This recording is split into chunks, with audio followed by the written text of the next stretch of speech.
Hi everyone, I'm Krika and this is Art Rendezvous. In last few episodes, we have met with several different artists, learned about their skills and style and the different mediums that they work with. Tonight, we are going to show you how art is made using hammer and blowtorch. So with that, I would like to welcome our first guest artist tonight. His name is Lyle Adair and he's a copper sculptor. So let's meet Lyle.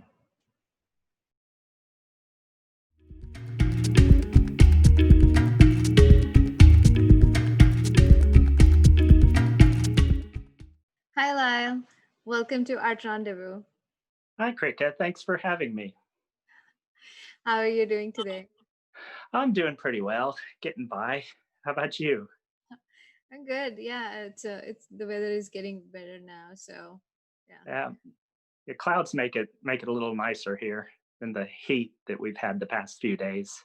Yeah, absolutely. So, welcome to Art Rendezvous, and we would like to start with learning a little bit about your art style. Like, what do you do? Tell us what kind of art you make, and describe all the different things you like to do. All right. Well, I work in copper. I sculpt copper, and I've been doing that for about 20 years, a little over 20 years now. I started back in the late 90s, and at the time I was working at a job and was looking for a more hands-on outlet. Um, where I could express myself.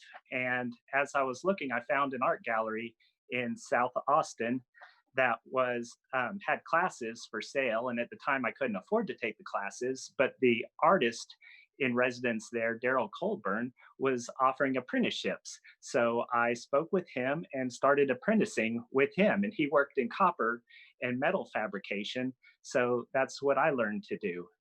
And I've been doing it ever since. Melting and molding copper and manipulating it in various ways using an oxygen acetylene torch and a series of hammers and chisels, and and then finishing it out with various patinas, colorations on the copper. Um, and so, what are the different things you make from copper? I'm wondering, like, I've seen some of those some of those animals, butterflies, and but what are the other things that you sculpt out of copper?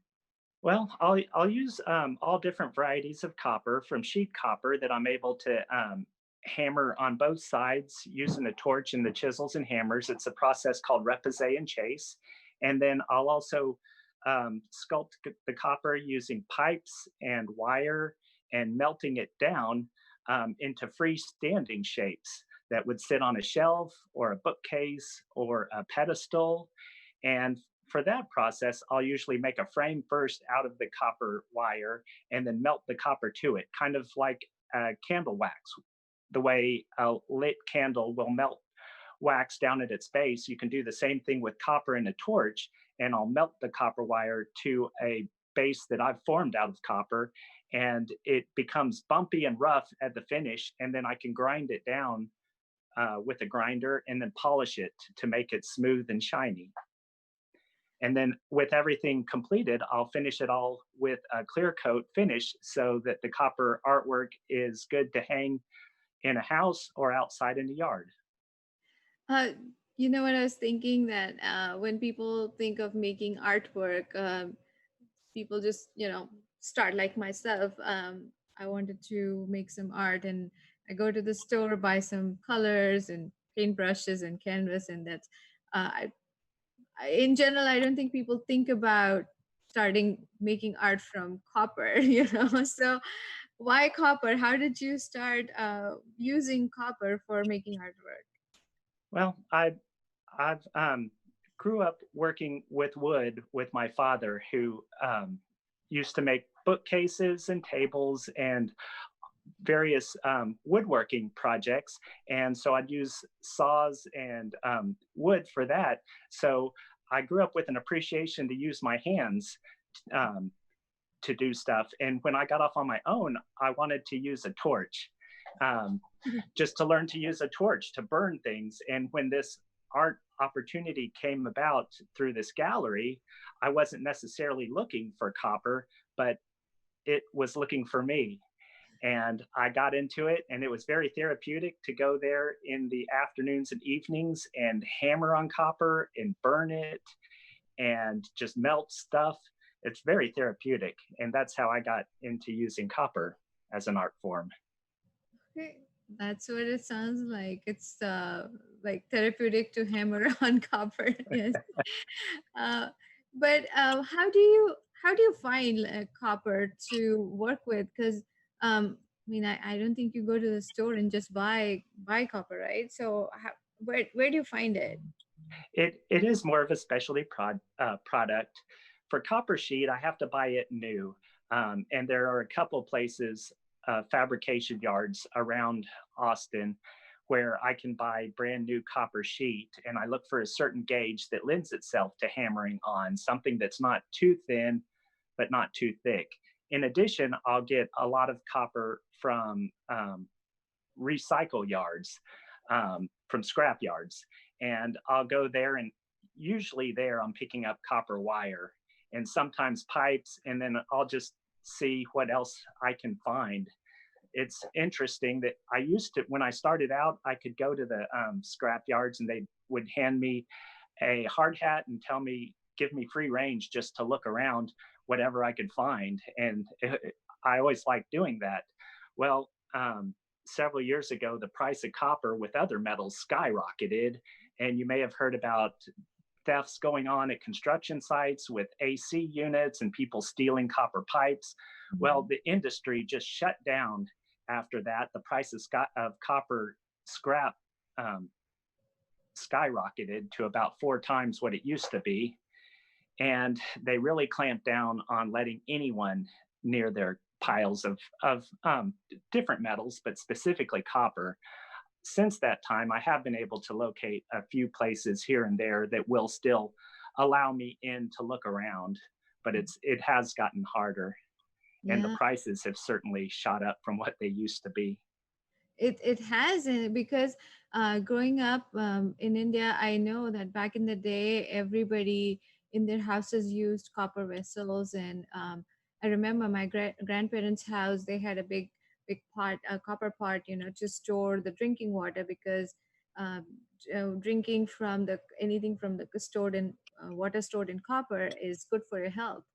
And I think we used a lot of places you would find they use the all the utensils were made from copper as well, but now it's so expensive. We don't use copper anymore, so yeah, it's sad. Copper has such good health benefits also. It is. That's interesting. I wasn't aware of that and all of its uses over over there. I do know that copper, whereas other metals will rust and the rust will eat away at steel or iron, copper actually builds up a natural patina, and the patina protects the copper from further decay. In the northeastern parts of the country, it will turn copper will turn to green. One of the largest statues around is the Statue of Liberty, and it has oxidized and turned its greenish blue color from all the salt in the air from the oceans.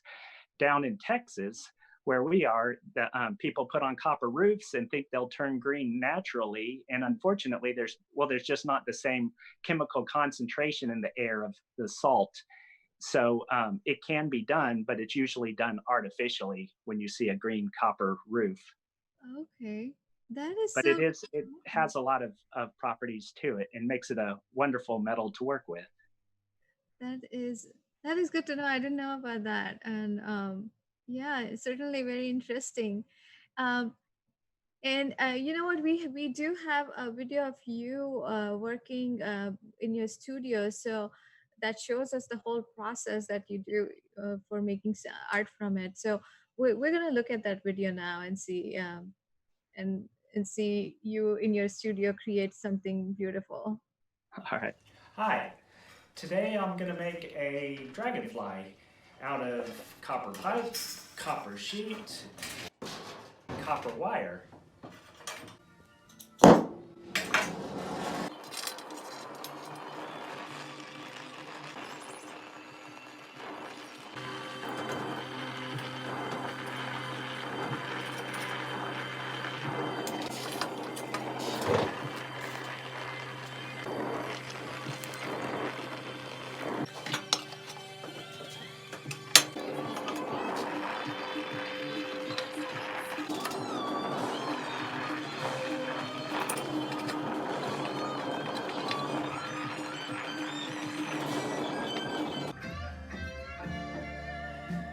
Here's the dragonfly. You can bend its legs a little bit. I wouldn't bend them too much. And you can adjust the wings a little bit. I make the front legs with loops in them so that they can hang on a wall or sit on a shelf. And the last step in the process is to color them. Well, here's the finished product. A dragonfly just fresh from spraying. It's colored a greenish color that will show up more as the clear coat dries on it. Along with it, I have 2 additional dragonflies that were done several days ago. One of them's blue-green color that was done through a different process, and the other's more of a yellow that was created using ferrous oxide. You know, you made it look so easy, but I know it's not. I've been working on them a while. And I can see why it's so tempting to work with the blowtorch. I'm certainly tempted to use that. but but how do you work with that in this heat in your studio? It certainly must be very hard for you to sit in the studio in this heat and work with it. It is. It's challenging, and so I'll work more in the early mornings or late evenings. If you notice, I did have a fan back there. I need to get an air conditioner for my studio, but I'll do that down the line sometime. But yeah, summer months are kind of difficult to work out there with a torch. Do you remember your first piece that you created with copper? Yeah, one of the first pieces I created was a sun, and it was basically a ball with spikes coming out from different sides. Some of them are shorter than others, and some of it is rougher than other parts. It represents the title of the piece is Beginnings, and it represents a star in its initial phases as it stretches out into the world to become whatever it is, whatever it decides to be. It But is that certainly. was one of the. I'm sorry. I was saying it's certainly very beautiful, and the I can see it must be really hard to make that. It's yeah, it looked incredible. Well, thank you. That was part of the process I was talking about earlier, where I made a frame out of copper wire and then melted the copper to it. And then with the cones are all the same process. And then when I put it together, I welded it together, and it was real rough and bumpy and kind of a dark gray color. And I ground it down and then polished it up again. And so I'll put a coat of polish on it every now and again to make it shine, to keep the luster and the sheen on it. And so this is a beautiful art piece. But do you also work on commissions or create functional art for or take requests from people, like if they want something specific? I do. I do commissions, and I like working with people on different thoughts and ideas that they have. One of the first pieces I did was a house out west of San Antonio, where an interior designer contacted me and told me that she wanted, or rather, the owners wanted an iron fireplace they had overlaid in copper. It opened up into 2 rooms. One was French countryside, and one was more of a Western theme. And she said, design it. And that's all the direction she had for me. So I did. and I had the French countryside with a series of doves and on one side a vase of flowers and some other things, and up top were vines that the came down the pipe, and on the other side they tied into barbed wire and a waterfall effect on the other side that was more of a landscape with some cows up on a ridge. But I got that done, and they liked it so well they had me do several inlays above sets of double doors in the house, and so that was a great project. That was one that allowed me to pursue art full time for about a year or so.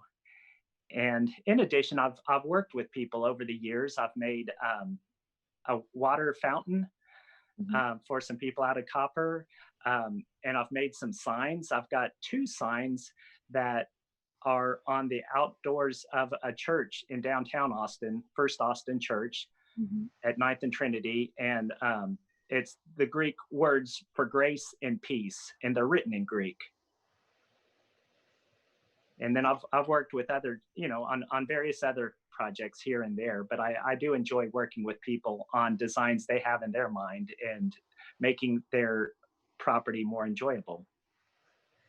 That sounds like a big project that you did on the house, and I mean, it's like almost interior designing falls in the category of interior designing, right? Yeah. Um, do you remember any of your art shows or the showings that you distinctly remember and kind of you know is very proud of it? Yeah, I've had several art shows through the years, and I love to just show the art, even if it doesn't sell, just to talk with people about it, what it means to them, and get different ideas. One of the coolest pieces I had is a piece called Freedom that sold several years ago, and it's the torso of a man with the cage, with opening up the cage door to his chest and releasing a dove.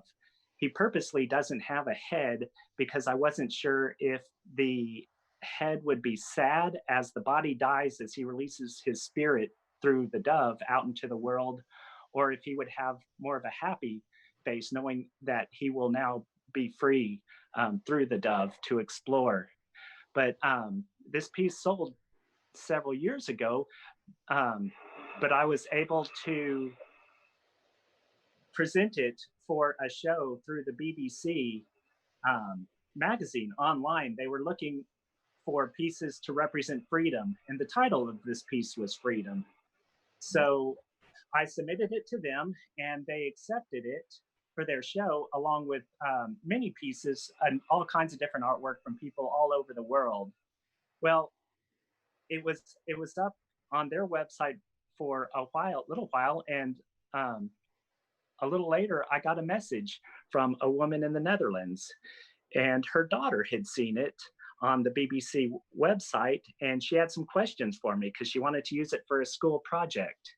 And that was just one of the coolest things. Of course, I agreed to it, and I answered questions she had through her mother on Facebook, and I've been friends with both of them ever since. That is such a cute story. And I love the message in that piece about letting the dove fly out as the soul and being free from this cage of the body. So everything in that is all copper that you used. It is. I made the body through a copper frame using copper wire, melting it to it. And that was the body's kind of that dark that I was talking about before, dark and bumpy and rough. Mhm. The bird is made through a combination of copper wire, and the feathers are made out of copper sheet that I cut and formed. And then at the end of the project is when I can color it through a patination process, and the bird was done in a white. Then everything was sprayed with a clear coat finish to protect it from changing further. The colors came out really bright and nice on it, and I can't even tell if it's copper. It's just it's a beautiful piece. Thank you. Um, do you have any current showings? Anything showing right now? Because I know with pandemic, a lot has been, a lot of shows have been canceled. But um, do you have your work on display anywhere? Yes, it and the pandemic has made it very difficult. I had several other showings canceled as a result. Mhm. Things I do have right now, I'm showing at a medical office in Southwest Austin off of 1826. I have several pieces in a doctor's office down there, and I've got another piece at the Zavia Grill up off of Palmer in North Austin. And then I've got a piece that's actually on tour right now, and it was created to bring attention to human trafficking. The title of the show is Artifacts, and a friend of mine, Amy King, has put this show together, and it's actually been traveling the countryside for the past 2 years or so, and it's been through several different states. The piece I created for it is called Madison, and it represents the back of a girl's head, and her hair is pulled back into a braid that turns into a chain and forms a ball um, at the end of the chain. On top of her head is a wreath of flowers that represent a happier time, perhaps a wedding or celebration of some sort. And the piece represents this a girl who is caught up in trafficking, and she wears this heavy weight behind her that nobody can see. It's behind her back as they look to her face, and she can put on a smile or whatever type of face she wants as she um, talks to people or interacts with them. And the idea is that we just don't know the troubles that anyone has, that they may be hiding. Uh, So the piece has been traveling around. It's between shows at the moment, but it will be on display again in the near future. And Amy King has a website for her artifacts show that you can find online and get updates on when it'll be around again. we'll sure include that website in the description for audience to reach out and explore. And it's such a touching story, and a very important topic to bring awareness to. And what you have done with that piece is incredible, telling the story, and how you represented it is so accurate. And it's I feel sad knowing about it. But um, yeah, art can do so much with it. It can bring awareness to so many issues. And not it's not just something that you look at it and feel happy about. um, and also I noticed that a lot of your art pieces have beautiful stories, and the way you represent it. And uh, everything that I see on your website and I read, I feel connection to the art piece right away with the story that you describe. That's very beautiful. I hope you get a collection of everything in a book that people can read and enjoy those stories. Well, thank you. Yeah, I appreciate that. I like ideas. I like the ideas of pieces, art pieces, what they can represent. Um, I'll do a lot with nature and with some ideas. And then I also like some of the symbiotic relationships in nature. I've represented those in a couple different ways. One with a giraffe with a bird in its mouth. And if you look closely, you can see the birds in the photo, and it's cleaning the teeth of the giraffe. So the giraffe benefits from having his teeth cleaned, and the bird benefits from the bugs that it's collecting out of the giraffe's mouth.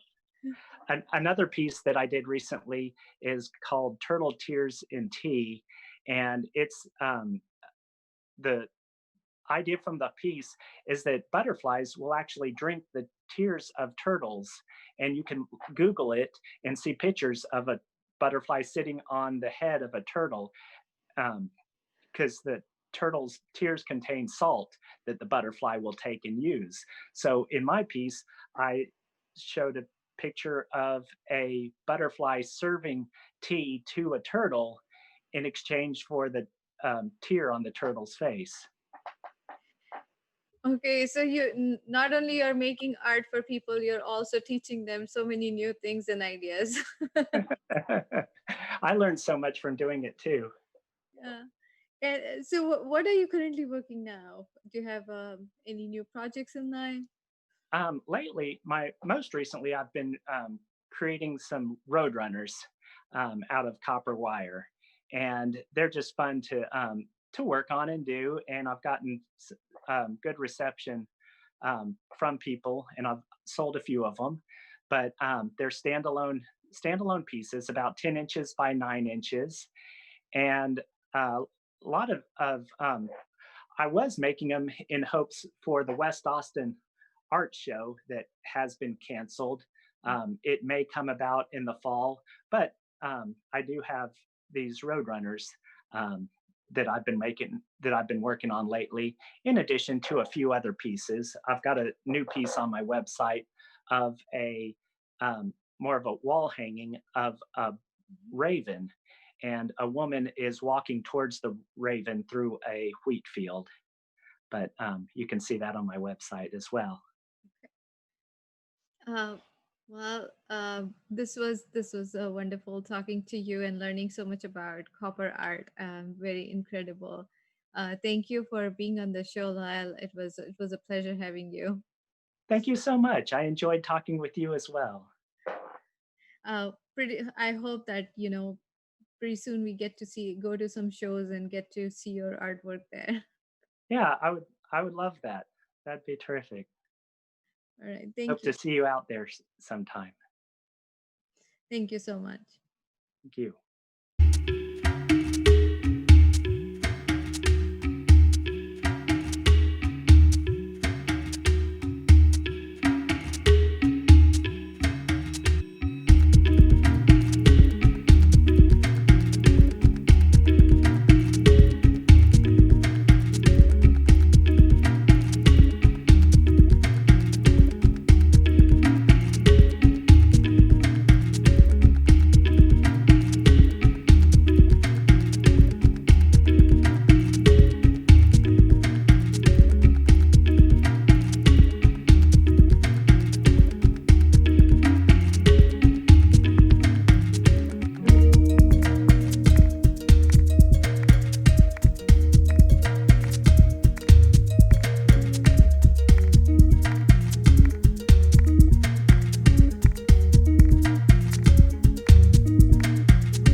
And now it's time to take a quick international trip with our second guest, Julia Zaremba, and learn about art and art scene in different countries.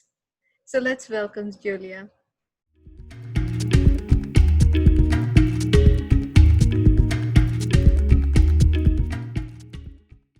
Hi, Julia. Welcome to the Art Rendezvous. Hi. How have you been? It's been a really long time since I've seen you in person. I guess it's about like 10 years since you first left Austin to start traveling. Yeah, my plan was to go for a month. I don't know what happened. Yeah, that is interesting because I remember you said when I asked you like, what are your plans? And you're like, I just bought a one-way ticket, and and then you were going to travel and see how it turns out, and now it's been 10 years.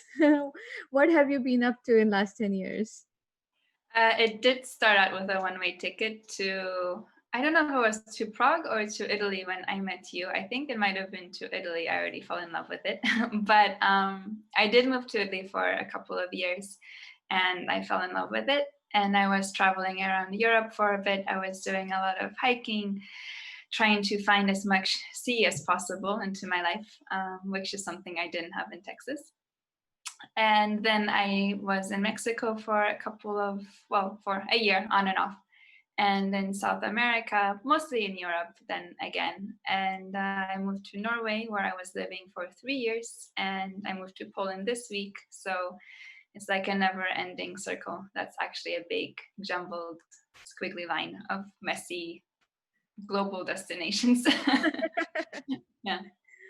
That is so exciting. I mean, people just travel, people change houses. Like I have changed houses like 4 or 5 times and living in Austin last 10 years and just changed my zip code pretty much.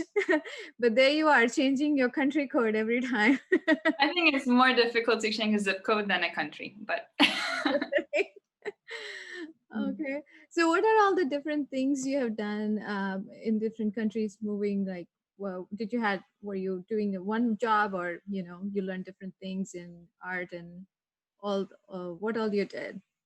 I've always worked in hospitality, which is something I started in Austin. So wherever I go, I try to kind of stick with it. I love coffee and I love wine. So I like the events. If I can work around this is good. Other than this, it kind of depends on the country. In Italy, I was working as a high school teacher. Then I was dancing a lot in Mexico. That became my life, and that's where I started to to paint the dancers. And I've done quite a bit of remodeling of houses during this time, interior design, Mhm. which is actually why I'm in Poland now. And then in Norway, I was working mostly just odd jobs to make some money, but it really depends on the country. So if I stay there for longer, of course, it's nice to find a job to keep you funded for the future country.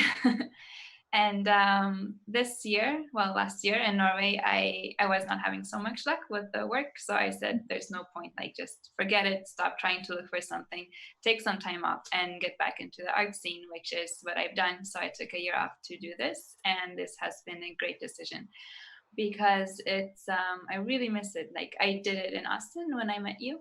And then traveling is just really difficult to paint. You have a very small backpack, so it's like you do some watercolor sketches and you're inspired by the landscape, Yeah. but then you really start to miss your studio and your art supplies and the big canvases. I like to paint big and all the colors, all the paint brushes. So this has been really nice. Hmm. So what has the art scene been like in different countries? Like in Austin, it's really big, and we have so many shows and a big, huge artist community. But what has your experience been like in going to these different places compared to Austin? Yeah, I told you Austin is the best. Like Austin really spoils you. It's so easy to be a part of it. And there's so much energy and so many people and it's just really accessible, I think, to everybody. Like, you have the fine artists and then you have the weird artists and you have all the artists in between. And Mhm. everybody has their own events and there's such a big community and this is really, really nice. And I think that the attendance is really good to the art events and like sales also people like is in the States. So this I really miss a lot. Probably the thing I miss the most, just to have an art community. I do try to go to as many art events and art classes as I can when I travel.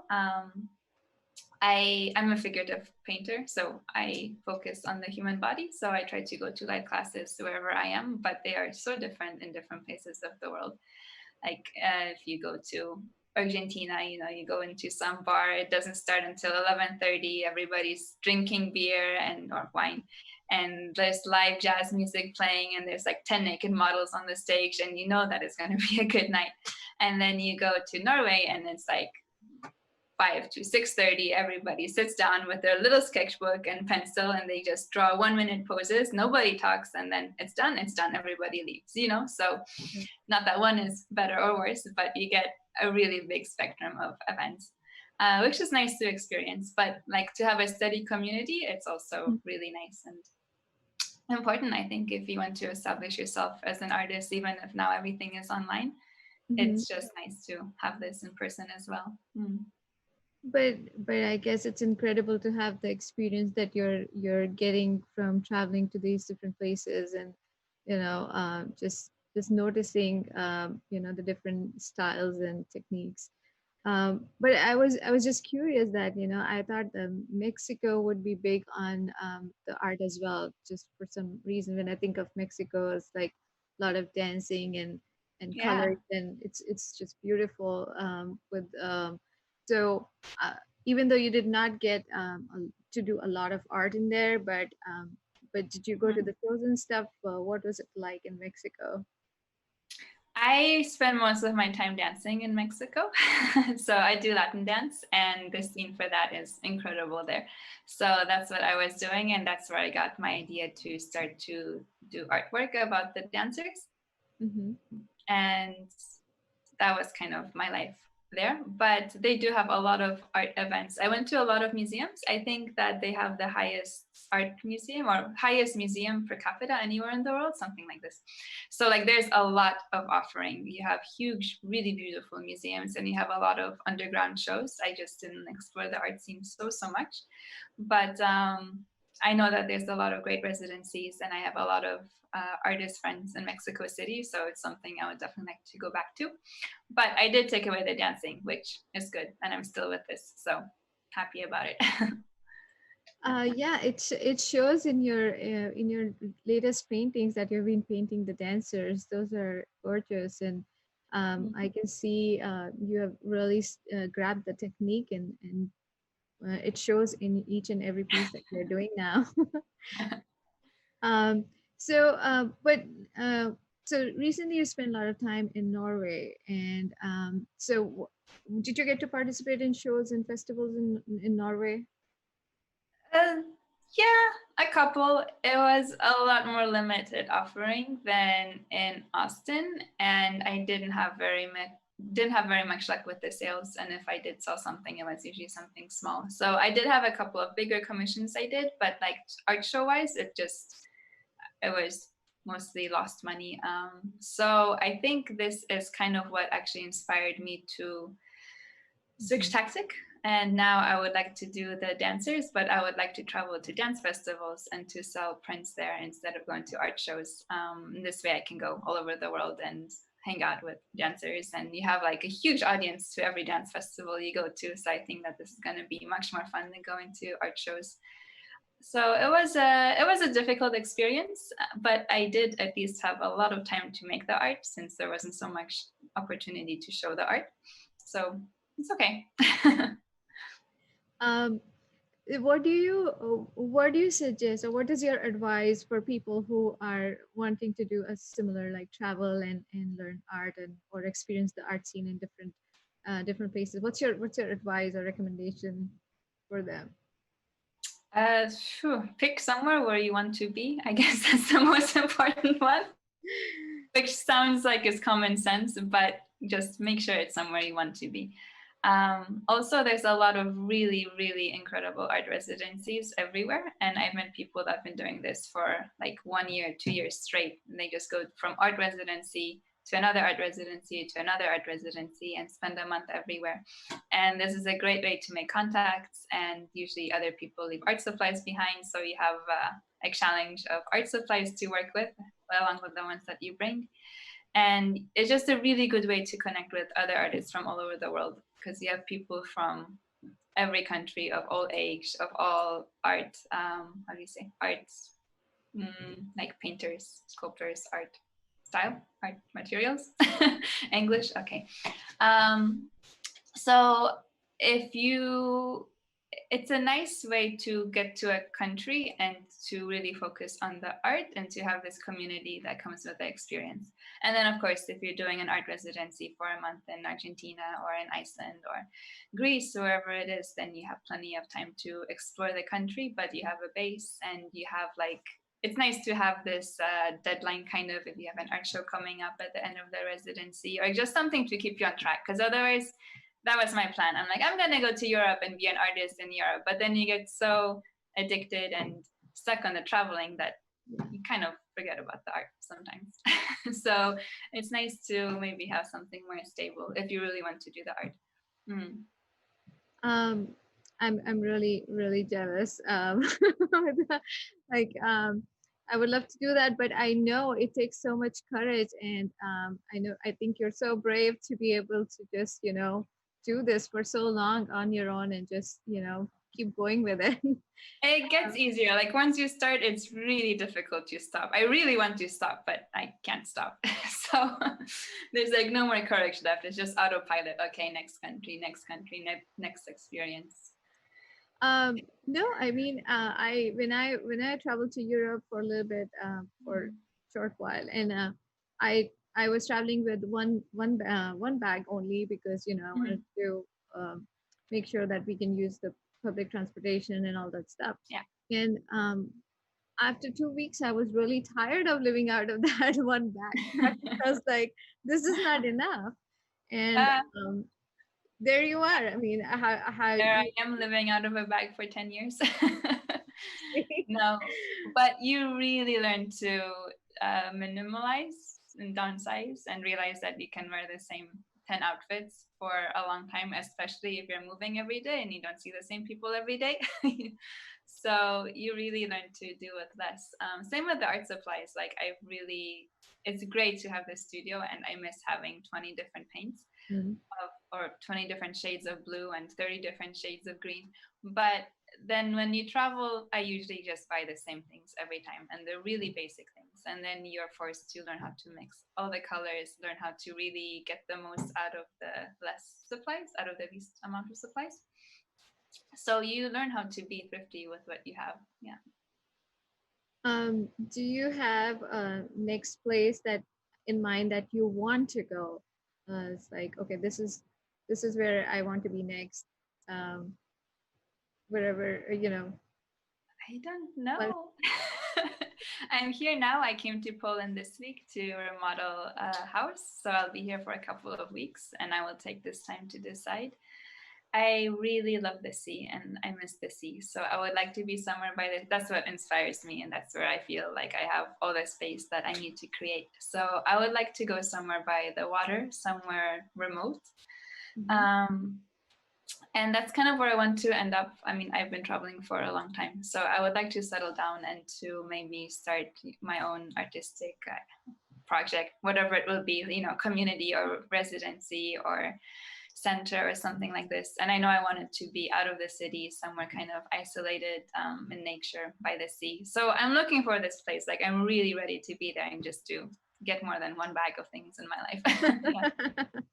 So I We- don't know the exact country, but I know the spot. I just need to find which country it's in, I guess. I mean, it's not like you're running out of options. You have so much to choose from. I know it's too much. It's overwhelming. Well, Uh, Corona does kind of narrow down the options, I guess. yeah, and how is it like?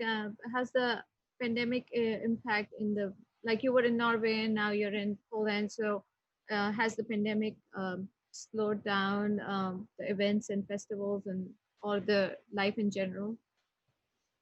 I think it's safe to say that it has for almost all the artists, I guess.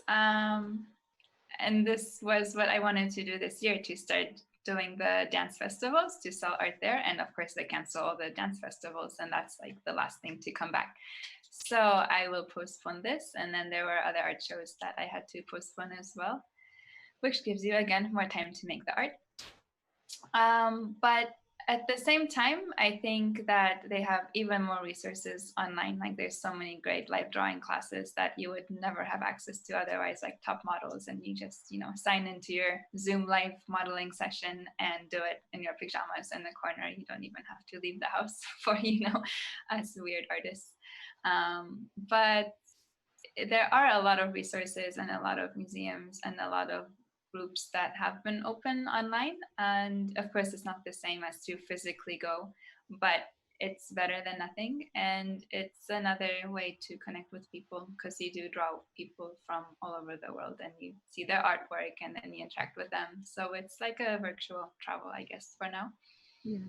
But there are a lot of countries that have been, or I guess all the countries have been affected some more than others. So there is a lot of travel. There are a lot of travel restrictions, travel bans. So some of the residencies I wanted to do have been not advised to do, but there are others that are empty now. So it's actually a great time to go. So you just have to kind of reach out and keep up to date with the situation. And Yeah, yeah, yeah, we are also getting tired of this yeah. situation, and I really wanted to travel to a couple of places in Europe this year, and so yeah, not happy about it. Mhm. But safety is first, so it's important to stay safe and healthy, and that's the priority. I can't wait, Julia, to hear more stories, like where else, what other places and where you go, and connect with you pretty soon next time Yeah. whenever you're in Austin, and Mhm. you know so thank you. Hopefully you come to Europe before then so we can have coffee here. Yes, yes, absolutely, yeah. I have to keep track of you where you are next, because I have to keep track of where I am. I don't know where I am. every time I But talk to you, you're like leaving next day, or you're already moved somewhere new. yeah, I always talk to you the day before I leave to another country, I guess. So like Exactly. when you reach out, I know it's time to go. Time to go. All right. So it was so nice talking to you and learning everything you've been doing. So thank you so much Likewise. for being here, and Of course. I wish you all the best. Thank you. Thanks for doing this. This is a great project. So I'm flattered to be here. Thank you.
So that was our show for tonight. I hope you had fun. Don't forget to like and subscribe our channel, Art Rendezvous. We'll be back in 2 weeks with more art and fun stories. Till then, stay safe and don't forget to wash your hands. Bye.